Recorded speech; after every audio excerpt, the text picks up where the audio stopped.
Jackson Irvine, my man. This has been a long time coming for the people that don't know. We've been kind of touching base here and there, but we've never actually had the chance to sit down and have a chat. I feel you're a guy that I would sit down and have a glass of wine and a really good chat about football, but a lot off the pitch as well. So welcome, my man. And I really appreciate you taking time to do this.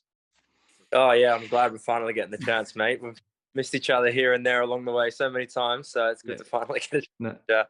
it is, man. I really appreciate it. As I said, I know what's coming ahead and the rest that you need before the big one. Let's deep dive. Obviously, let's get into the goal first and foremost. I want to ask you a question. Being on that pitch, can you recall the feeling of the positivity of the goal? And I don't know if the World Cup starts to come in your head, but then I think there was a shot of you when you guys conceded a couple minutes later, and it was like, like what's that? Yeah. What's that flip like? Of like you're on like this high, and then it's like, oh shit. Yeah, literally the roller coaster of football, isn't it? You have that like absolute ecstasy of scoring an important goal, and that feeling when we all run to the corner and the bench runs down and everybody's there, and Maddie's run the full length of the pitch, and it's like, come on, and then, Maddie, huh? Yeah, standard Maddie can't help himself. He just likes to get his distance up for his GPS. I think that's all it's all about. But yeah, and then obviously you lose a goal within 5 minutes, as you see so many times in football. It's one of the times you're most vulnerable, and then you have that like kind of crushing disappointment. But then you very quickly have to turn that into refocus and that concentration of knowing that then you have to be the team that bounces back from that moment the same way they did. So it's, as you say, it's difficult sometimes to center yourself when you're having these like highs and lows within a game, but that comes with experience. And fortunately, I thought after we conceded the goal, we handled it really well and probably had our best phase of the game, after conceding. So I think that shows where we're at. I think it's a testament to the mentality of the players. Exactly. Do you think not this stage of qualifying, but previously that, or like a couple of years ago, that might have undone you guys? Yeah, I think at times it's always difficult. It's not ever been something I don't think we've ever really like crumbled in games or anything like that, but we have found it difficult to maintain composure maybe at certain times. And with maybe, you do concede that goal and you think, we've got to go score in the, 30 seconds afterwards or 2 minutes afterwards, you forget there's, a good amount of game left to build yourself back in and create those chances. But as I say, I think we've taken a lot out of this campaign, and I think we've all grown and learned a lot as players. And I think, as you say, that was just another part of that we showed the other night after losing that goal. I thought we maintained that composure really well. Definitely. What I love about this team, and as I said, I was privy to be in the camp. I see, for me, the Australian national team, it's about the badge, it's about the jersey. Within that camp, within that Socceroos, that's your family. For a lot of you boys that play overseas, especially, like this is your second family, and you play like that. For me, there was when a Socceroo puts on a jersey, there's this spirit that goes back to the Anzacs. It goes back to '74. I think you guys understand the history completely, and you play with that spirit. But I don't think you're getting to write your own story, and you're 90 minutes away from doing that. How do you feel about that? Yeah, it's something we've spoken a lot about in this camp. We talk a lot about identity and what it means to be a Socceroo and be a part of this team. And you see, I think sometimes we all know that feeling and we all have that feeling, but sometimes you really have to sit down and talk about it and listen to people tell stories, listen to people talk about their families, their journey to get to where we are now, and hear stories from the past as well, like you're talking about from '74, from back to the first Socceroo team. And I think when you bring that all together, it really, it doesn't give you a new feeling because it is something that exists within you, but it really does bubble it to the surface. And I think sometimes that's important because it's not that we're complacent, it's not that we take it for granted, but really it is something sometimes you really have to see it in someone's eyes as they talk about it, and it really hit home again about what it means to be a part of this team. And this camp, that's really been something we've tried to tap into again, just to recognize the importance of what it is we're trying to achieve. And as you say, write our own story and be a part of that Socceroos history. And I also think that with this team as well, you're all, you're different in your own way, and you come together as one. And I just don't think there's been people don't. We always talk about the golden generation who are our heroes, but not every generation is golden. This is your guys' story now. That was like, you don't have a golden England, Portugal, Italy don't have golden generations every campaign, but this is your time now. And what's the feeling like with the lads to say, like, we're 90 minutes away from writing our own script now? Yeah, I think exactly what you said there. Football's a nostalgic game. That's we all know that every club, every national team, everything has that team, that era that they compare to or want to tap back into, and there's a reason that they have the title that they have. But as you say, for us, it's it's about using that as what they achieved is understanding that we are 90 minutes away from creating that for ourselves, and another piece of that history. And of course, it's it's incomparable in certain ways. After 32 years and the emotion that came with that, on home soil, that is what it is. But for us and for our families and for the country, it's the same result. At the end of the day, if when we win this game on Monday night, the feeling will be exactly the same, and our achievement will be, can be considered to be on par, considering what we've had to kind of endure over the last couple of years with COVID and the difficulties that have come through this qualifying campaign. So, for us, we recognise that every team is different, every generation is different. Football itself is different. The game's changed a lot in the last 15 years, and for us, it's just about making our own mark and focusing on what we can control within the situation, and as you say, create our own slice of that. Yeah, definitely. In your opinion, what is the brand of this team? I see the spirit. I see amazing footballers, as I said, creating their own story, but I also see Australia in this team. Mm-hmm. Yeah, I think you're right. I think that's definitely the way we feel. And as you say, I think the identity of this team is directly tied into the previous generations as well, and the culture that's been created over the years as a part of this team that is filtered down through everybody, and through our senior players that were part of a previous campaign, and a couple of lads that were part of even one further before that. So for us, as you're right, I think you're absolutely right. I think that's exactly what the identity of this team is all about. And perception from the outside can always be different, but in here we know the culture that we've created around each other, and the bond that the players have built. Staff and players, everybody that's a part of this group, and that's definitely what you say. You see, different backgrounds, different nationalities, different parts of the country that play in different parts of the world. It's it is a really unique environment to be able to bring that all back together and be so comfortable and have that same bond that is probably difficult to create in other spaces, but here it's just so natural. To point on that, and something you said earlier, that you said when we win on Tuesday, and I love that. It was like not even a thought of the set. It was like when we win. I love that. And when I did this with Awa, he said he'd never felt as comfortable in a Socceroos team as he does now. Like he said, like the brotherhood, like it's just a special time at the moment. Does that carry you? Does that get you guys, make a massive part of you guys winning on Tuesday? Yeah, I think so. I think, as you say, we all have that closeness and that bond in here, and it's, as you say, you were saying that's the most comfortable he's been in here.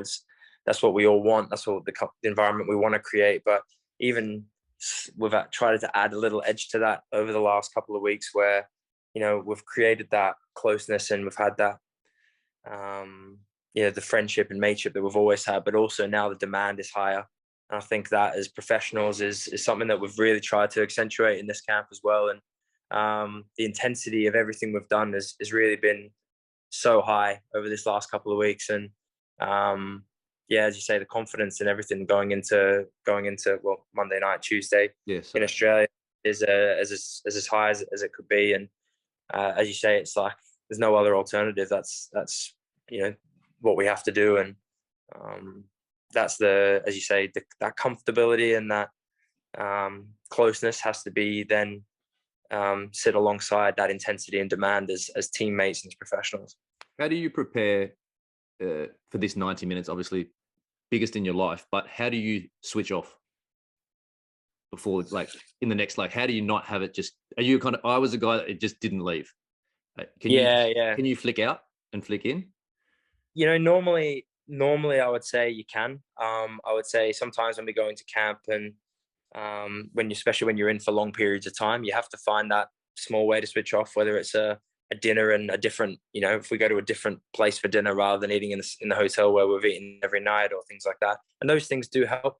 But I think for most of us, we've accepted that this was just about 2 weeks of extreme focus. And as I said, I've really felt that the whole time we've been here, that intensity and demand really hasn't left us at any time, because we all recognize what's at stake. And it's a sacrifice you have to make to be just absolutely on your game all the time, whether it's just now doing recovery, whether it's doing your gym preparation during the day, or even just rest is an important part of preparation as well. So I really do think the boys are just bang at it all the time. And we know we've got 2 or 3 days now, and we just have to continue keep that feeling and don't get bored of it, and make sure that intensity stays, because days can become monotonous when you're in these kind of environments. But it definitely hasn't felt like that during this camp. And what was the feeling like when that winner went in? Was it like, okay, we've still got time to go here, or was it like, we're close? How? We're laughing about this after the game, actually. When Aiden scored, I had no idea it was so late in the game. I thought it was like 5-10. I thought it was like 10 minutes after they scored. I thought it was 73rd minute or something like that. And then we scored. We had a couple of, they had a couple of passing passes. I looked up at the clock and it was 88, 89 minutes. I was like, oh my God, like we're nearly there. Like, oh yeah, it's almost over. Like it's funny how sometimes your awareness in games, you can be hyper aware of time, and then other times it's like a different construct. Like you're so in the moment that it just goes around you. So, but yeah, the feeling when the goal went in was just absolutely huge, and I think you can see it from the celebrations and the way everybody was once the goal went in, and then the reaction afterwards, that switch straight back into the recognizing how close we were. So yeah, no, it was an unbelievable feeling. And some volley, by the way, as well, to hit it. I don't think people understand the degree of difficulty of doing what he did. No, technique, and he's just got it in abundance, and it's just so pure. It's his greatest asset is his technical ability, and he's obviously that in that moment had it on full display. Yeah. I want to keep this Socceroos because I'd love to. I know we will definitely have a chat about things off the pitch at another time. 2 more. St. Pauli. Never in Australia. There's been certain moves by homegrown players that have just made sense. You going to St. Pauli just make sense. How do you make the decision to follow your football, but I applaud you for following your heart and who you want to be as a person as well, for the decision you made as a footballer? Yeah, listen, there's a number of different things that fell into place for the move, and I think the conversations that even through the people I work with, my representative and stuff like that, like knowing who I am as a person, and allows them to manage your career in a certain way that football can align with the rest of your life. And it took one conversation. I sat down with the coach and the director of St. Pauli, and after a 15-20 minute Zoom call, I think we all just came off just with a really good feeling and an understanding that this was something that, as I say, made sense first and foremost in a footballing as a footballing decision. But as you say, in terms of being a part of a culture and a community, probably no place better in the world for me to have the chance to experience. And I've been so grateful to be welcomed in and be a part of it over the last 12 months. I applaud you. And Benny asked me to ask, how's Connor going to go? Connor, he's going to love it. Yeah. It's he's a huge talent. Yeah, as long as he doesn't put me out of the team. That's all. It could be those challenges in training. It might not be that one anymore. It might be late. Yeah, no. He's gonna love it. It's a fantastic city. The club's brilliant. As you say, if you show the fans in the community that you want to be a part of what the club represents, they'll embrace you wholeheartedly. And you give everything on the park. Like, I know the way he plays football. I've played with him a couple of times, and now he's got all the ingredients to be a huge success with the club. So I'm really excited to have him over and have another Aussie in the ranks. It's amazing. Last one, mate. I got in a bit of heat before the game because I said it was an obligation for every Australian football fan to get up last week. And again on Monday night, Tuesday morning, it's for me, it's not even a question. How much does, even though we're not there, how much does that support mean to you guys? And I think it should be part of our culture that you guys are 90 minutes away from a World Cup. Like, it's not a question. Everyone should just be waking up and watching and supporting. Yeah, I've said it the other day, actually. I try and kind of tap into that feeling I had when I was young of, getting up with my family to watch games. I was obviously lucky enough to be at the qualifier in 05, and probably it's never been something that's really come up before, but I was at the MCG in 01 as well. Oh, really? Wow. Yeah, soccer has been a part of my whole life, and I really think to myself about that feeling of getting up, that excitement of watching the team, and just that buzz before a Socceroos game, and the thought that there's kids and families out there waking up to watch us, and that we can give them that same experience, that same energy, that just pure love for football and for our football in our country.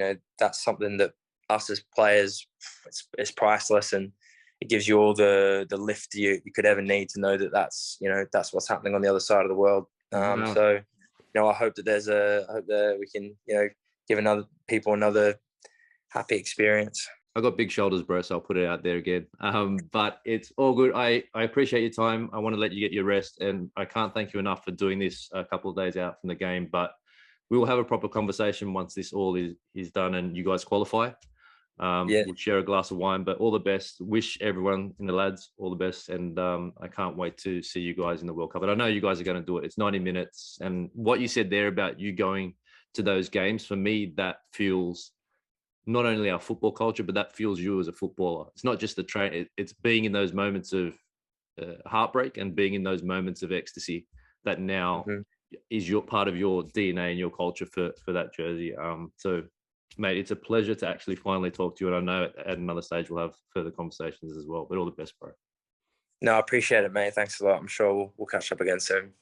Definitely. All the best, bro. Good luck. Cheers.